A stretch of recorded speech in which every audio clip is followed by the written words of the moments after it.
In a 2019 article produced by National Geographic, hikers walking off the beaten path is the #1 reason that they require search and rescue.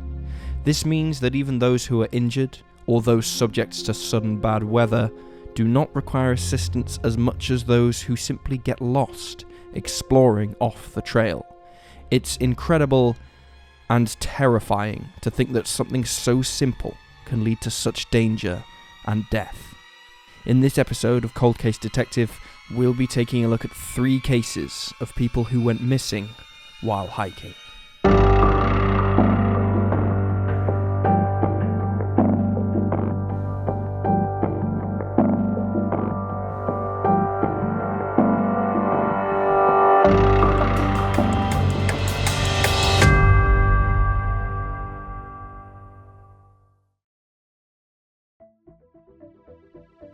Justin Alexander Shetler. Justin Shetler was born in Florida, and his interest in travelling, the outdoors and wilderness survival sparked when his mother withdrew him from regular high school, age 16, and sent him to Wilderness Awareness School near Seattle. It was here that Justin bonded with his instructor, and the pair began to go on expeditions together. Afterwards, Justin began to teach at a children's camp associated with the school for a while. Upon finishing the school himself, he held multiple jobs and fronted a band who toured as far as Japan. In 2009, Justin joined a friend in Miami working for a tech startup company, allowing him to not only live a life of luxury, but to retire age 32 in 2013. From here, Justin sold most of his belongings and began traveling, documenting his experiences on his blog, Adventures of Justin. He spent 2.5 years traveling South Africa, Asia, and the United States. Justin was 35 in 2016 when he visited India. He had grand plans to make the 3-day trek to a holy site called Mantalai Lake with a Hindu holy man around the end of August. He also intended in staying in a cave for weeks, emulating the life of the holy people. 4 days prior, he had blogged about his schedule for the trip, saying, quote, "I should return mid-September. If I'm not back by then, don't look for me." Friends and family described this blog post as distressing. It seemed like Justin was constantly pushing himself to do more and more. To reach the lake, Justin would need to travel through Parvati Valley, which has only one road in and one road out. The valley attracts tens of thousands of tourists a year, but has a rather bleak history. Since 1988, at least 24 tourists have died or disappeared in and around the valley. Many families have suspected foul play by local drug mafias and holy people due to the fact that it is an isolated area with a lack of regulation when it comes to visitors. Few of these families ever receive answers. Justin was described as a seasoned traveller and an experienced outdoorsman with excellent wilderness survival skills, so it seemed unlikely that this trek would be any different to all of those he'd been on before. And it wasn't. Not really. But once the 35-year-old returned from the valley, things took a turn. Justin was last seen on September 3rd, photographed returning from his trip after encountering some hikers he had met previously. The hikers told authorities that he hadn't eaten in 2 days, was severely underweight, and was exhausted. Reportedly, the holy man Justin had been travelling with had passed by them just 30 minutes prior. The group asked Justin to join them, but he declined, saying that he wanted to get back to his things and an internet connection so he could rest and then edit his latest video. After this point, Justin drops off the map entirely. When no one could reach him, the Indian authorities were contacted. The holy man Justin had travelled with, a man named Sadhu, was arrested and spent 8 days in a prison cell. He was then found, on October 21st, 2016, hanging by his loincloth when a guard returned from a toilet break. It's unknown if Sadhu had killed himself due to the mistreatment he undoubtedly suffered from the guards, or whether he was murdered, or if he took his own life due to guilt he felt because he had something to do with Justin's disappearance. According to Outside Online, Sadhu was not, by most accounts, an authentic holy man, and was described as being rough and crude. Justin had allegedly been warned to be careful when dealing with him. To add to this, upon hearing that he was missing, 3 Indian hikers came forward to claim that they'd seen Justin arguing with Sadhu. Justin had told them that he was tired and hungry and wanted to descend. Another article from Slate.com presents Sadhu in an even worse light, characterizing him as a criminal who sold his family and his home in Nepal to come to India. For his part, before the authorities were involved, Sadhu told his friends that Justin was crazy and had gone off without him. Police found that the last time Sadhu was seen with Justin, they had a porter along for the journey as well. The holy man told police that the porter had been sent up ahead as they travelled, and Justin had followed. Meanwhile, Sadhu had hung back due to his knees hurting. When he finally caught up with the porter, Justin was nowhere to be seen. The pair descended from the lake, opting not to inform the police. The porter repeated this story when he was interviewed by authorities. After Justin went missing, his mother, Susie, flew to India with a friend of Justin's, meeting with the US Embassy before travelling north to the mountains. Meanwhile, friends of his began searching on foot with a group of Indian trekking guides who knew the area well. A trail below the lake eventually led to the discovery of a bamboo flute staff, a black waterproof backpack, a grey scarf, and a red lighter, which had been given to Justin recently by a Russian man he'd befriended before setting off on his journey to the Parvati Valley. Indian authorities initially suspected that Justin had taken drugs or fallen into the river, but after learning about his wilderness survival skills, they instead proposed, given his eerie final blog post, that he had actively chosen to go off the grid. While police say that all efforts were made to locate the missing 35-year-old, a source told Outside Online that they were unequipped and unmotivated, simply trying to appease Justin's family and the US Embassy. Law enforcement found Justin's motorbike still in the place where he'd left it before he travelled into the valley, his belongings untouched.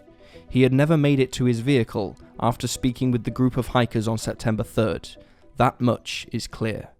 To this day, his case remains unsolved. Jeffrey John Zoltowski. Born March 19, 1970, Jeffrey John Zoltowski was 23 years old when he went missing from Hawaii.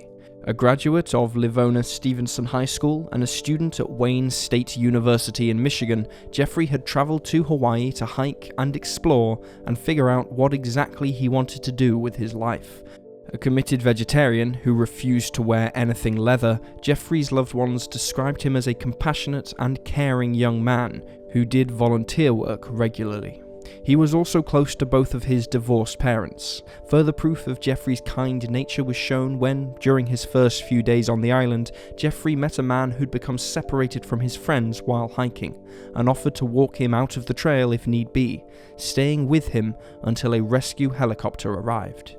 Jeffrey was wearing white shorts and a purple tie-dye t-shirt when he was last seen on March 31st, 1993, hiking in the Wailua Valley. After making his way through the trail, he eventually flagged down a helicopter from the Department of Land and Natural Resources, claiming his feet were blistered and bleeding, and that he was too tired to make the 14-mile hike back to civilization, asking for a ride back instead. The pilot of the helicopter deemed the matter to be non-life-threatening, and so refused to carry Jeffrey as a passenger. He did mention, however, that the 23-year-old could charter a plane, but it would cost him $650, money that Jeffrey simply didn't have. The pilot then offered to take the student's 60-pound backpack to the DLNR service yard on the island, to which Jeffrey agreed. When Jeffrey first went missing, nobody noticed. He had told family members that he was going camping for 2 weeks, so when they didn't hear from him, they weren't alarmed. When 2 weeks turned into 3 and 4 weeks, they assumed he'd maybe met someone and was swept up in a new romance. Meanwhile, Jeffrey's backpack at the DLNR service yard continued to sit unclaimed for over a month. It took 41 days before somebody finally realized that it hadn't been collected and a missing persons report was filed for Jeffrey. The search for the 23-year-old is largely undocumented online. The only thing that's clear is that search parties found no trace of the student along the trail or off the beaten path. Jeffrey's father, Ron, flew to Hawaii in May of 1993, spending 35 days and $39,000 of his own money searching for his missing son. He also appeared on Oprah and other network television shows, although no new leads came from these appeals to the public. There is one known possible sighting near a homeless shelter and Kmart in Honolulu. This sighting took place on July 28, 2001, 8 years after Jeffrey was last seen. A woman reported that the man called himself Sam or Samuel and panhandled for money from cars that were stopped in the traffic. He had heavy facial scarring, a limp, and slurred speech, a possible indication that he'd suffered a severe head injury in the past. This sighting has not been confirmed to be Jeffrey, and investigators have never been able to locate this homeless man. No one at the shelter recognized Jeffrey's photograph. A separate witness said, in regards to law enforcement following the lead, that the unidentified man just disappeared afterwards. If it was Jeffrey, it's unknown how he managed to get to a different island. One article from 1995 reported that a niece of a friend of Ron's told her family that she'd been on Kauai Island and seen, quote, a kid who was missing from Molokai. This niece was unaware that her family knew the Zoltowskis, and she has not been located for an interview. In 2006, Ron told of how much time he spent at home waiting for a phone call or email that would have all the answers. A psychic once told him that Jeffrey is still alive, and he continued to hold on to that last glimmer of hope. Meanwhile, Joseph Self, a former Honolulu police officer who was assigned to the case, believes that the young man perished somewhere in the wilderness. There are a few theories tossed about online when it comes to Jeffrey's case. Some believe he fell victim to the elements, whilst others believe he's alive but suffering from amnesia. But one thing everyone agrees on is the absurdity that he was not reported missing for 41 days, despite his backpack being in the DLNR service yard unclaimed for that length of time, even more so since Jeffrey had complained to one of the pilots. Why didn't the pilot notice he hadn't picked it up? Many are also confused as to why the pilot took Jeffrey's backpack in the first place, given that it contained a first aid kit among other essential hiking supplies. Jeffrey's mother, Karen, passed away in November of 2005 during heart surgery, having never found an answer to what happened to her son. To this day, Ron remains ever hopeful that any information will be found in the case of Jeffrey John Zoltowski. Amy Joy Wroe Bechtel. Amy Joy Wroe Bechtel was born in Santa Barbara, California in August of 1972 to Dwayne and Joanne Wroe. She was the youngest of 4 siblings and started running when she was in the 6th grade.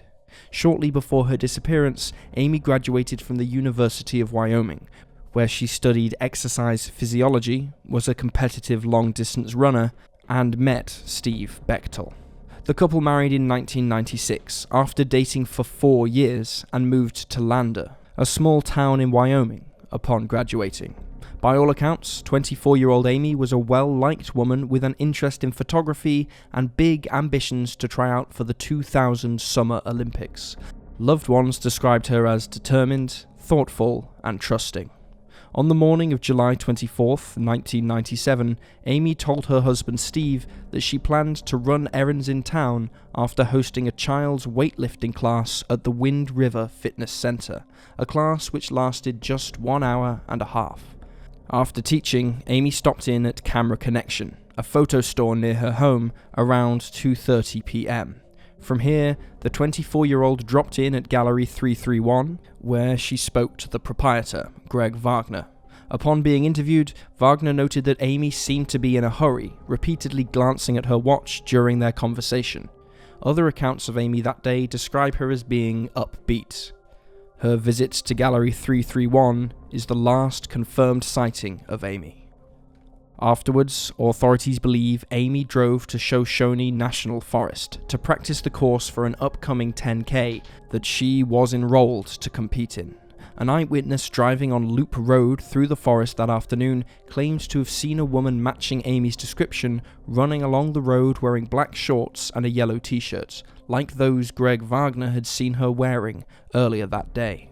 Meanwhile, it was 4:30 in the afternoon by the time Steve Bechtel returned home. He had spent the day with a friend, and as soon as he stepped through the door of his house, he noticed his wife wasn't there. He waited a few hours for her to return, assuming she had been held up somewhere. Amy did not come home. At 10:30 p.m., Steve called the police to report his wife missing.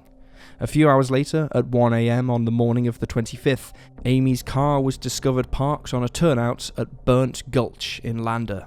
The car was unlocked. Her keys were under her to-do list, and her sunglasses also remained, but her wallet was gone.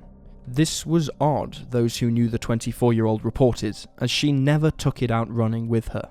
By 3 a.m., an extensive search was underway with law enforcement.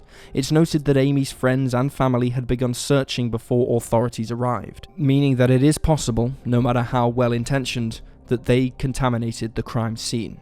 A small footprint similar to Amy's was found alongside Loop Road, but it was destroyed before it could be positively matched. Her car was also never fully investigated. A friend ended up driving it home, meaning it likely lost crucial evidence, if there was any there at all. One thing to note about this case is the extremely shoddy police work. This is thought to be because the original investigator, David King, used the case for his own personal career gains. In 1998, King was elected as sheriff, but he resigned 2 years later due to allegations of impropriety, and was later convicted for stealing cocaine from law enforcement's evidence storage locker. Yellow ribbons began appearing everywhere. The idea of the brightly coloured fabric being all across the town was to raise awareness for Amy's case, and asking her, if she was out there, to come home. Psychics stepped forward, some offering clues whilst others asked for money. A bottle was found in a river near Main Street in Lander, and inside was a handwritten note, reading, "Help, I'm being held captive in Sinks Canyon. Amy." The handwriting was confirmed to not be a match to the missing 24-year-olds. Family and friends offered a $10,000 reward for information leading to Amy's whereabouts. They also mailed out 80,000 flyers to satellite volunteers and created a website dedicated to the search. It was clear to them that she did not disappear of her own volition. Authorities worked with Steve and their loved ones, hoping to find Amy alive and well. Fast forward to July 27th, and law enforcement found that they were receiving 1,000 calls a day with potential tips. But, in the end, none of them ever panned out. Lakes and mines around the area were searched, and horses, cavalier dogs, and the National Guard were utilised, all to no avail, and the leads quickly began to dry up. In the initial days of Amy's disappearance, it was widely believed that she had simply fallen victim to the elements, or even a bear or a mountain lion. It seemed an unspoken belief by all involved that she would be found alive. Maybe she simply fell and hurt her leg or ankle. However, authorities slowly began to suspect otherwise. There was no sign of Amy, no blood to indicate she may have been attacked, no clothing scraps. So, police turned their attention to Steve Bechtel. The hunch that law enforcement had began sprouting when they uncovered a series of journals in which Steve described violence towards women, especially his wife. These journals have never been made public, but reportedly contained themes of having power and control. During an interrogation in August of 1997, authorities falsely claimed that they had evidence to prove that he was guilty and had harmed his wife, to which Steve responded by terminating the interview. Later, when interviewed about the journals, Steve said they contained made-up song lyrics for his band and that they were unrelated to Amy in any way. He also provided an alibi for the time his wife went missing. He was rock climbing with friends, who backed up this story. A year later, in 1998, police clarified that Steve was not a central suspect in the case, but that they had wanted to clear him of suspicion in order to follow other leads. They added that they were unable to do so due to a lack of cooperation from Steve, who refused to speak to police after they lied to him about their evidence. He also denied the invitation to take a polygraph test. Steve said he didn't want to due to their unreliability.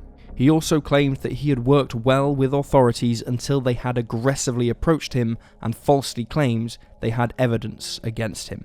It's noted that Amy's brother and father were particularly angry that Steve continuously refused to take a polygraph test, and her brother claimed that just weeks before she went missing, he saw a suspicious bruise on his sister's arm. Amy allegedly said that sometimes, quote, Steve got a little rough, but she was unfazed by this, and it did not appear to trouble her. There are conflicting statements about the couple's relationship, with some claiming it was idyllic, while others said that Steve could be extremely jealous and often belittled Amy, and that her demeanor changed around him. Steve and Amy's sisters appeared on the Geraldo Rivera show that same year, where he denied, again, being involved in the disappearance of his wife. At that time, Steve believed that his wife was being kept alive by someone infatuated with her, or that she possibly had amnesia. He described her as being a trusting person who generally thinks people have good intentions, perhaps implying that he felt this was her biggest flaw. Luminol testing was conducted in the home Amy and Steve shared, but turned up nothing. Rumours swirled that Steve had buried his wife under the driveway of their newly purchased home, but authorities found nothing when searching the area. In late August of 1997, the FBI, who'd become involved just 5 days after the disappearance, requested satellite photos from NASA of the 24th of July, when Amy went missing, but no further information could be provided from the photos. The same thing occurred in January of 1998, when satellite images taken by the Russian space station were also obtained by the FBI. Again, this search for answers proved fruitless. Although Amy's disappearance was profiled in several magazines, featured on Unsolved Mysteries, and overall received significant media attention at the time, it appears that this led to no new developments in the investigation. As leads fizzled out one by one, the case of Amy Bechtel began to grow cold. In June 2003, almost 6 years after Amy was last seen, a Timex Iron Man digital watch was found by a doctor and turned into police. There is no confirmation that this watch is definitely Amy's, but it certainly does resemble one that she owned at the time she went missing. A few years later in 2007, in an interview with the Billing Gazette, Sheriff Sergeant Roger Rizza stated, quote, I believe it was a homicide, and I believe what happened to her happened on the day she disappeared. In my mind, there is only one person I want to talk to. Only one person who has refused to talk to law enforcement, and that is her husband. Dale Wayne Eaton, a convicted murderer on Wyoming's death row, has also been cited as a suspect in the case of Amy Bechtel. Eaton is believed to be responsible for a series of slayings dubbed the Great Basin Murders, and is imprisoned for the rape and murder of 18-year-old Lisa Kimmel in 1988. According to his brother, he had been in the area where Amy went missing. However, Eaton himself has refused to discuss the case, and his niece claimed that she was with him in Colorado on June 24, 1997. Recent developments in Amy's disappearance are few and far between. The case was featured on the TV show Disappeared in 2013, and was also the subject of an article in Runner's World in 2016. Amy's former husband, Steve Bechtel, has since gone on to remarry, and now has 2 children, and her father has since passed away. As of 2020, the case remains unsolved. And there you have the facts. Please leave a comment down below with your own theories and speculations, and remember to like this video and subscribe to support the channel. If you're still hungry for true crime content, swing on by the Cold Case Detective podcast, which is released every Monday. You can find a link to that down below. Thank you for watching. Stay alert, stay safe, and I'll see you next time.